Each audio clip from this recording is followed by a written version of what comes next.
जी निश्चित रूप से अगर देखा जाए तो जिस तरीके से लगातार पहाड़ों में बारिश हो रही है और बारिश की वजह से जो सड़क मार्ग है वो लगातार बाधित हो रहे हैं, चाहे हम गढ़वाल क्षेत्र की बात कर लें, टिहरी है, रुद्रप्रयाग, उत्तरकाशी और चमोली, ये वही जनपद है जहां से चारों धाम यात्रा संचालित होती है और यहाँ पे लगातार मार्ग बाधित हो रहे हैं।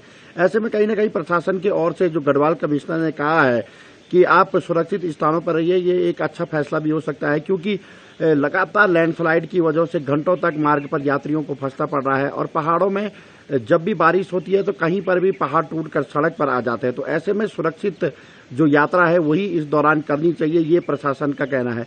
अगर चारों धाम की यात्रा की बात करें तो इस वर्ष रिकॉर्ड तोड़ यात्री पहले ही चारों धाम की यात्रा कर चुके हैं। अगर इस मानसून की बारिश में थोड़ी सी व्यवस्थाएं ठीक रहेंगी और जो यात्रा पर निकलने वाले यात्री है अगर वो थोड़ा सा धैर्य बना के रखेंगे तो आगे भी जो बारिश कम होगी तो उसमें यात्रा को संचालित किया जा सकता है, ये प्रशासन का भी कहना है। दूसरी तरफ जिस तरीके से लगातार हम देख रहे हैं मौसम विभाग का अलर्ट आ रहा है तो कहीं ना कहीं उस अलर्ट का असर भी साफ यात्रा रूटों पर देखा जा रहा है। जो नदी नाले हैं बरसाती वो भी उफान पर बह रहे हैं, जिसमें कभी गाड़ियां फंस जा रही हैं, कभी लैंडस्लाइड की वजह से वहां पे यात्री फंस जा रहे हैं। तो कहीं ना कहीं एक अच्छा फैसला भी है कि यात्रा को फिलहाल रोक दिया जाए, क्योंकि लगातार पहाड़ों में मानसून की बारिश जारी है। जी बिल्कुल, ये एक प्राकृतिक परिस्थिति है नितिन, बिल्कुल इस पर सरकार क्या ही कुछ कर सकती है, लेकिन सरकार अपनी तरफ से लोगों को चेतावनी दे सकती है, उसके ऊपर अमल करना जनता के ऊपर है कि वो उस बात को मानते हैं नहीं। एक जानकारी आपसे लेना चाहेंगे, चारधाम यात्रा के लिए जो लोग वहां पर पहुंचे हुए हैं, क्योंकि अब बरसात शुरू होने के बाद, मानसून शुरू होने के बाद लोगों की संख्या कम हो जाती है, घट जाती है, तो इस समय कितने लोग वहां पर मौजूद होंगे, उनके जहां पर वो रुके हैं वहां पर उनके लिए क्या व्यवस्थाएं की गई हैं और क्या अनुमान लगाया जा रहा है? क्योंकि आप भी मौसम विभाग के संपर्क में होंगे, जिनसे जानकारी मिल सकती है कि कितने समय के बाद इस तरह की भीषण बारिश जो है वो कम होगी और एक बार फिर से लोग यात्रा पर निकल सकते हैं। जी अगर मैं बात करूं बद्रीनाथ धाम की तो शनिवार को बद्रीनाथ धाम में लगभग 2500 तीर्थ यात्री दर्शनों के लिए पहुंचे थे और हेमकुंड साहिब में 1000 से अधिक यात्री पहुंचे हैं। हालांकि यात्री पहुंच रहे हैं लेकिन वही समस्या सामने आ रही है कि सड़क मार्ग बाधित होने से इनको काफी दिक्कतों का सामना करना पड़ रहा है। हालांकि जो अगर मानसून की बारिश की बात करें तो अभी पूरा जुलाई का महीना है जिसमें बारिश लगातार पहाड़ों में होती रहेगी, लेकिन जो ये मानसून की अभी जो पहले दौर की बारिश हो रही है उसमें कहीं ना कहीं थोड़ी सी दिक्कतें जरूर है। इसीलिए मौसम विभाग भी लगातार अलर्ट कर रहा है, जिला प्रशासन भी लगातार यात्रियों को अलर्ट कर रहा है कि अगर वो सड़क मार्ग बाधित होता है तो सुरक्षित शहरों में रुक जाए, जैसे गौचर में रुक सकते हैं, कर्णप्रयाग, चमोली ऐसी जगह है, जैसे जोशीमठ में यात्री रुक सकते हैं और जब मार्ग खुले तो उसके बाद ही आगे बढ़ने की कोशिश करें। सबसे बड़ी बात यह है कि जहां जहां भी सड़क मार्ग बाधित हो रहे हैं वहां पे खाने पीने की व्यवस्था पहुंचाना भी किसी चुनौती से कम नहीं है, क्योंकि रास्ता कभी कभी अचानक बंद हो जाता है तो ऐसे में प्रशासन की टीम भी मौके पर रवाना समय पर नहीं हो पाती है। इसीलिए प्रशासन लगातार अनाउंसमेंट भी कर रहा है कि आप सुरक्षित स्थानों पर रहिए और रात को तो बिल्कुल भी सफर मत कीजिए। प्रशासन का यह भी कहना है कि 8 बजे के बाद आप बिल्कुल भी सफर न करें, क्योंकि रात को भी बहुत ज्यादा तेज बारिश हो रही है।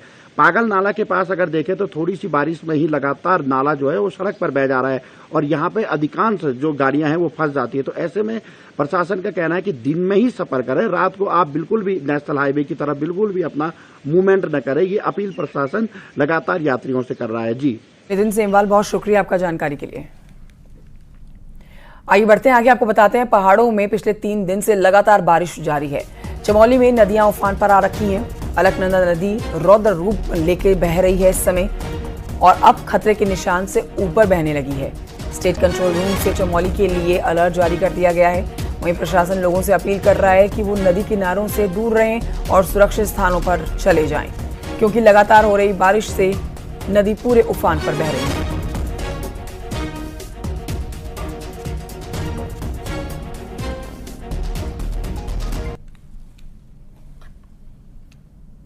ये तस्वीरें आपको दिखा रहे हैं, ऐसी तस्वीरें हर तरफ से आ रही हैं उत्तराखंड से। क्या पहाड़ और क्या मैदानी इलाके, हर जगह बरसात ने कहर बरपा रखा है। लोगों के लिए घरों से बाहर निकलना मुश्किल हो गया है। इसी बीच सरकार की तरफ से भी कहा गया है कि घर से बाहर तभी निकलें जब तक कोई बहुत ज़रूरी काम ना हो। चारधाम यात्रा पर भी इस बरसाती खतरनाक बारिश का असर पड़ता हुआ साफ देखा जा सकता है। नदियां उफान पर हैं, बरसाती नाले जो हैं वो बहुत ही ज़्यादा तेज बहाव के साथ आगे बह रहे हैं।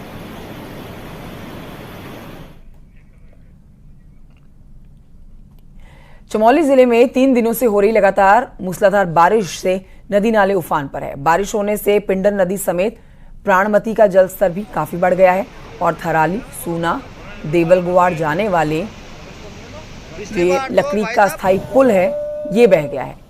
कई स्थानों पर भूस्खलन जैसी समस्याएं बन गई हैं।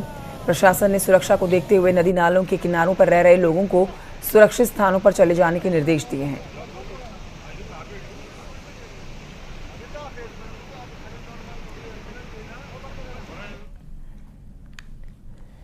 खबर रामनगर से है, जहां पर मोहन के पास में अल्मोड़ा और रामनगर को जोड़ने वाला पुल ध्वस्त हो गया है और अल्मोड़ा जाने वाला रास्ता भी बंद हो गया है। भारी बारिश के बाद बरसाती नाला उफान पर आ गया है। पानी के प्रकोप से पुल नहीं बच पाया है। पहले पुल में बड़ी दरारें आई हैं और फिर देखते देखते पुल ध्वस्त हो गया है, नाले में समा गया है। दोनों तरफ काफ़ी गाड़ियां भी हैं जिन्हें पहले ही रोक लिया गया था। तस्वीरें आप देख सकते हैं, पहले पुल पर दरारें आई हैं, जिसके बाद ट्रैफिक को रोका गया है ताकि कोई नुकसान ना हो, कोई दुर्घटना ना हो। पुल के साइड में आपको ट्रैफिक दिखेगा और अचानक से पुल ध्वस्त हो जाएगा।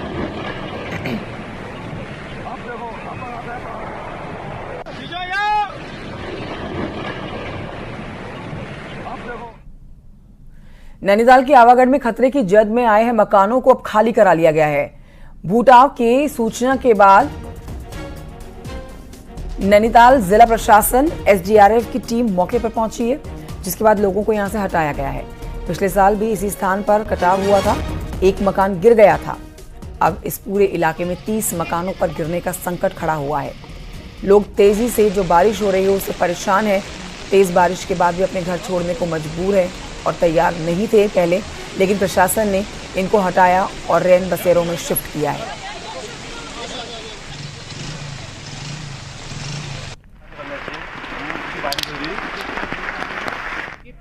23 सितंबर 2023 को यहाँ पे आपदा आई। उसके बाद प्रशासन द्वारा जो जियो के कट्टे लगाए, यहाँ का मलबा उसी कट्टे में भर के चिपका दिया गया है। देखिए, मैंने इससे पहले बताया था कि यहाँ पर अभी मलबा गिर रहा है, थोड़ा सा बिना मलबा गिर रहा है, रात को इसकी खराब हो सकती है। इसलिए जो मकान जिनको पहले से नोटिस भी दिए हुए थे कि आप मकान को यहाँ पे खाली करते हैं, मानसून नोटिस में आप सुरक्षित स्थान पर चले जाएं।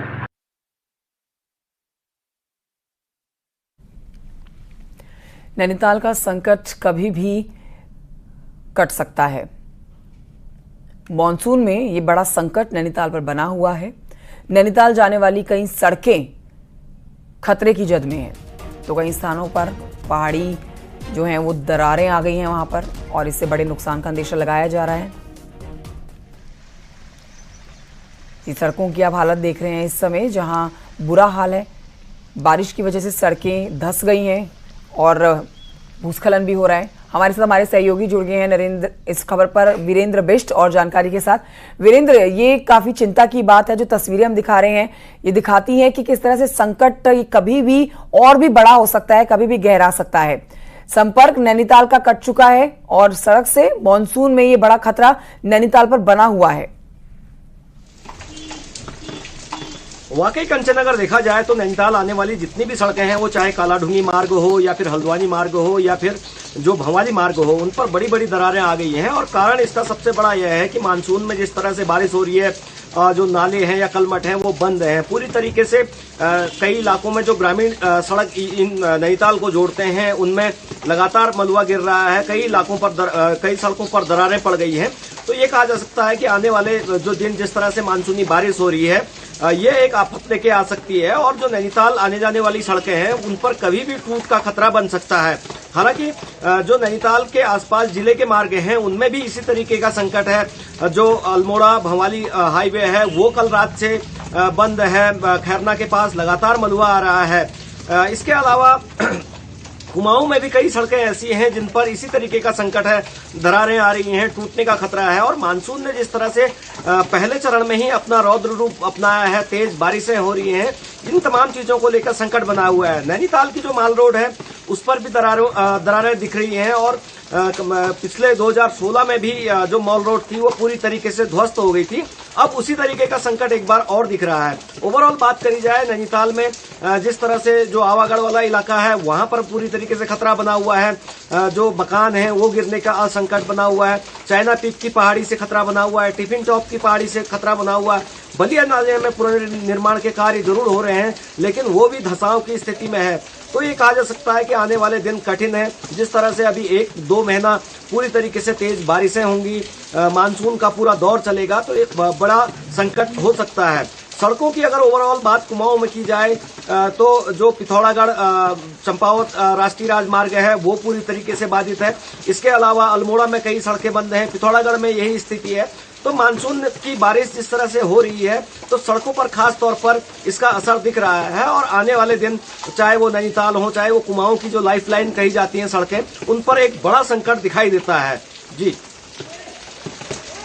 जानकारी के लिए अगली खबर चमोली से है, जहां पर बद्रीनाथ नेशनल हाईवे एक बार फिर से बंद हो गया है।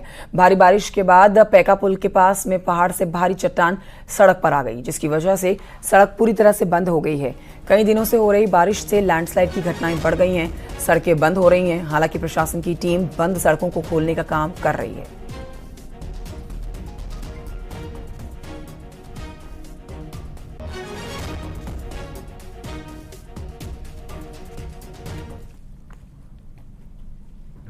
उधर बागेश्वर में कई दिनों से लगातार बारिश हो रही है, लोगों के लिए मुसीबत बन गई है बारिश। यहां कांडा क्षेत्र भारी बारिश से एक मकान पर पहाड़ी से बड़ा बोल्डर आ गया है। देर रात पहाड़ी से बोल्डर और मलबा घर के एक हिस्से पर गिरा है, जिससे घर का एक हिस्सा पूरी तरह से टूट गया है। गनीमत रही कि जब पहाड़ी से मलबा आया तब घर के अंदर कोई नहीं था,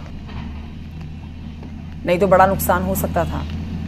कांडा क्षेत्र में हुई सबसे ज्यादा बारिश से ये घर इस तरह से नुकसान की जद में आ गया है। ये देख सकते हैं आप, अभी तक 76 mm बारिश हुई है और पहाड़ी से बोल्डर आकर मकानों के ऊपर गिरना शुरू हो चुके हैं। पहाड़ों में लगातार बारिश का दौर जारी है। बागेश्वर में भी कल रात से भारी बारिश जारी है। अभी भी आप देख सकते हैं कितनी बारिश यहाँ पे हो रही है। और देर रात बागेश्वर के कांडा क्षेत्र में एक पहाड़ी से बड़ा मलबा आ गया, जिसकी चपेट में एक घर और एक दुकान का एरिया आ गया। गनीमत रही कि घर वाले उस वक्त दूसरे कमरे में सो रहे थे, इसलिए सभी की जान बच गई। और यहाँ पे देख सकते हैं किस तरीके से पूरे चट्टान घर के ऊपर आ गया है। और अभी यहाँ पे मौके पर जेसीबी पहुंची हुई है, जो इस चट्टान को हटा रही है। और इस चट्टान के आने से जो ये स्टेट हाईवे है ये भी बंद हो गया है, और अभी जो प्रशासन है इसे खुलवाने की कवायद कर रहा है। तो आप देख सकते हैं कि पहाड़ों में जिस तरीके से बारिश हो रही है उसका एक भयावह तस्वीर सामने आ रही है। लगातार जो बारिश है वो अपना कहर बरपा रही है। बागेश्वर से सुष्मिता थापा, न्यूज़ 18 बागेश्वर। पिथौरागढ़ की धारचूला तहसील में 25 लोगों को रेस्क्यू किया गया है। ये सभी लोग तवाघाट के पास में रोंगती नाले के पास बीते 5 दिनों में फंसे हुए थे और अब इनको रेस्क्यू किया गया है। एसएसबी ने सभी लोगों को सुरक्षित धारचूला मुख्यालय पहुंचा दिया है। तवाघाट के पास में लैंडस्लाइड के कारण रोड पूरी तरह से ध्वस्त हो गया है। यही नहीं, पैदल रास्ते भी यहां जमींदोज हो गए हैं, जिस कारण रेस्क्यू टीम को खासी मशक्कत करनी पड़ी है।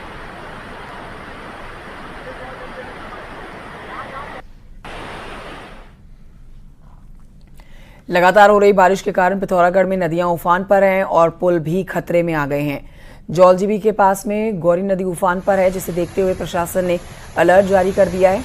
बारिश के कारण गौरी नदी चेतावनी के स्तर से ऊपर बह रही है, जिसे देखते हुए प्रशासन ने नदी किनारे रहने वाले लोगों को सावधान रहने को कहा है। साथ ही इस इलाके में आपदा प्रबंधन की टीमों को भी अलर्ट मोड पर रहने को कहा गया है। गौरी नदी के साथ ही काली नदी भी 2 दिनों से अपने जलस्तर से ऊपर बह रही है, जिसके बाद जौलजीबी, बलुआकोट, धारचूला और झूलाघाट में नदी किनारे रहने वालों के लिए अलर्ट जारी किया गया है। पिथौरागढ़ में चाइना बॉर्डर को जोड़ने वाला गुंजी पुल खतरे की जद में आ गया है। तेज बारिश के कारण पुल के बेस में दरारें आ गई हैं। तस्वीरें आपको चाइना बॉर्डर से हम दिखा रहे हैं। ये तस्वीरें आप देख सकते हैं, एक्सक्लूसिव तस्वीरें आप सिर्फ न्यूज़ 18 पर देख सकते हैं।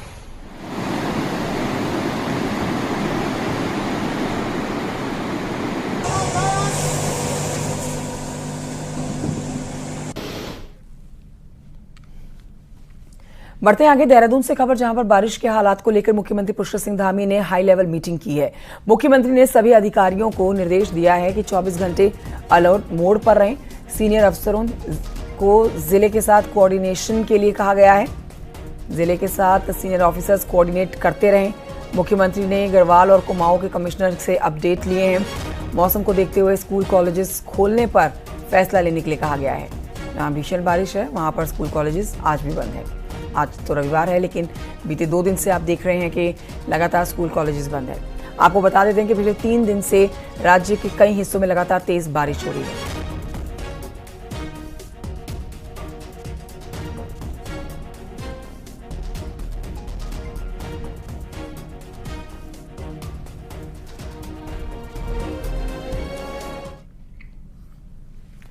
देहरादून से खबर है, जहां पर केनाल रोड पर सड़क चौड़ीकरण के लिए पेड़ काटने का विरोध तेज हो गया है। केनाल रोड पर बड़ी संख्या में लोग प्रदर्शन कर रहे हैं। यहां लोग पैदल मार्च के जरिए अपना विरोध दिखा रहे हैं। केनाल रोड पर बड़ी संख्या में पेड़ चिन्हित किए गए हैं, जिन्हें सड़क चौड़ीकरण के लिए काटना है।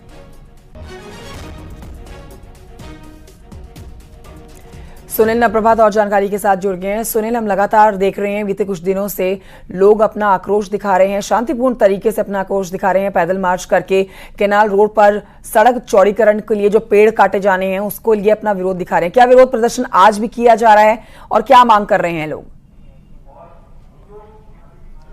बिल्कुल कंचन, आज भी विरोध प्रदर्शन चल रहा है और पिछले कुछ सालों में राजधानी देहरादून में डेवलपमेंट के नाम पर, विभिन्न प्रोजेक्ट के नाम पर जिस तरह से अंधाधुंध पेड़ों का कटान किया गया, उससे यहाँ पर आम लोगों में भारी आक्रोश है। आप देख सकते हैं कि ये कैनाल रोड का इलाका है, जहाँ पर अभी हाल में ही पेड़ों का छपान किया गया है, उनको चिन्हित किया गया है सड़क चौड़ीकरण के लिए।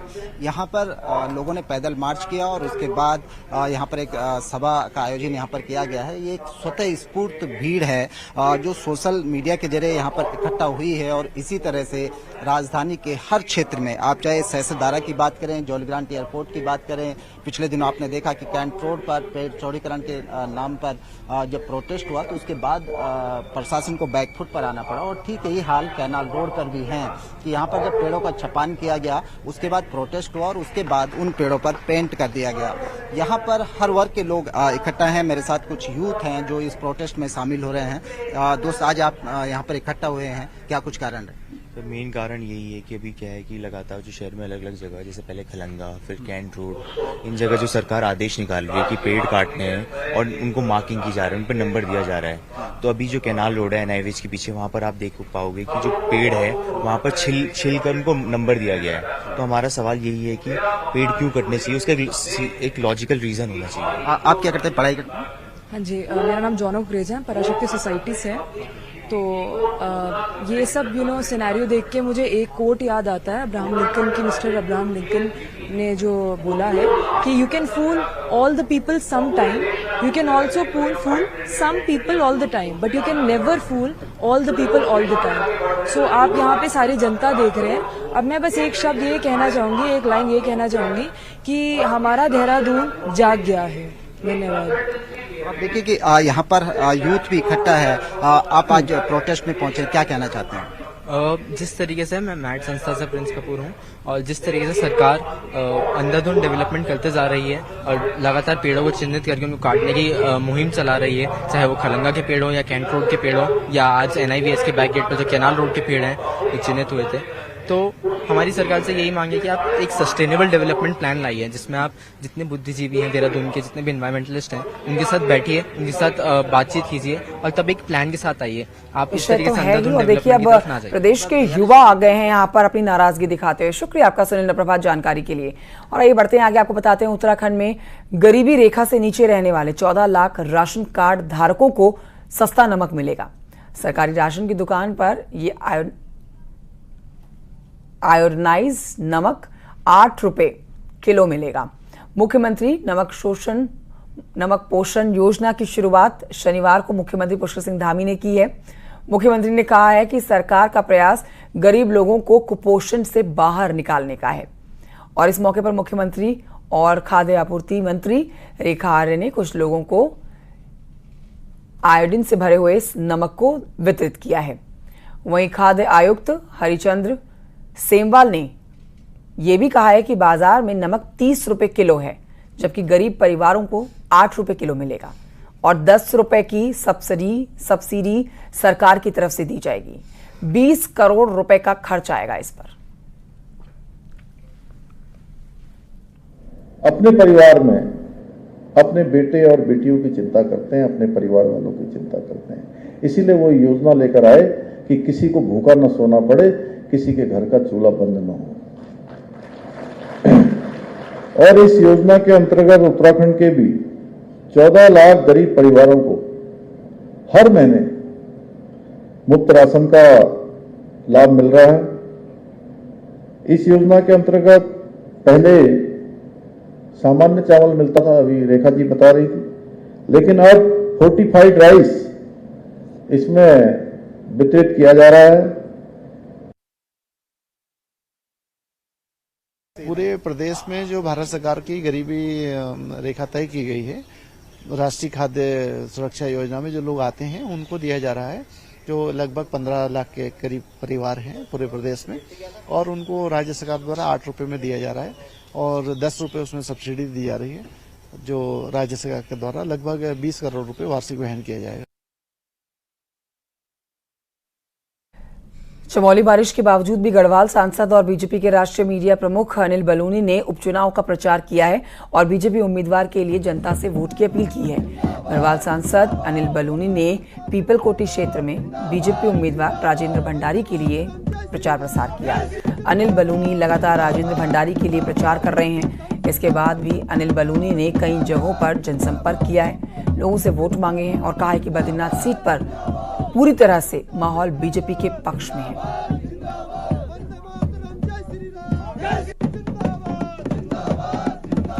विगत लोकसभा चुनाव में बद्रीनाथ विधानसभा में जब मैं चुनाव लड़ा था तो मुझे बहुत ही अच्छा लोगों का बहुत ही ज़बरदस्त जन समर्थन मिल रहा था। और जो अभी मैं देख रहा हूँ कि पिछले लोकसभा चुनाव से ज़्यादा लोगों के अंदर उत्साह है, ज़्यादा समर्थन मिल रहा है और मुझे लगता है कि मैं इसके लगभग 8,500 वोट से मुझे यहाँ से मार्जिन था मेरा यहाँ से, मुझे लगता है कि उससे ज़्यादा मतों से जीतने वाले हैं और लोगों में उत्साह है, लोगों में भारतीय जनता पार्टी के विधायक बनाने को लेकर सोच साफ दिखाई दे रही है।